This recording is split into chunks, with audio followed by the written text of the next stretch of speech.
Visakhapatnam little garden school ఘటనపై పాఠశాల విద్యాశాఖ తీవ్ర దిగ్భ్రాంతి. 3 సభ్యుల కమిటీ విచారణకు ఆదేశం.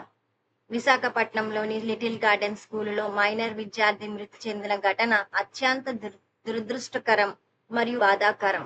ప్రభుత్వం ఈ ఘటనను తీవ్రంగా పరిగణిస్తుంది. ఘటన జరిగిన వెంటనే సంబంధిత విద్యాశాఖ అధికారులు విచారణ చేపట్టి ప్రాథమిక నివేదికను సమర్పించారు. ఆ ప్రాథమిక నివేదిక ఆధారంగా వాస్తవాలను సమగ్రంగా పరిశీలించేందుకు 3 మెన్ కమిటీని ఏర్పాటు చేయడం జరిగింది.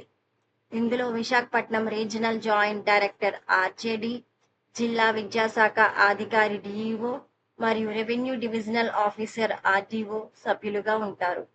అదేవిధంగా విద్యార్థులతో ఉపాధ్యాయులు సున్నితంగా, బాధ్యతాయుతంగా మరియు మానవతా దృక్పథంతో వ్యవహరించేలా అవసరమైన సెన్సిటైజేషన్ కార్యక్రమాలు నిర్వహించేందుకు చర్యలు తీసుకుంటున్నాము.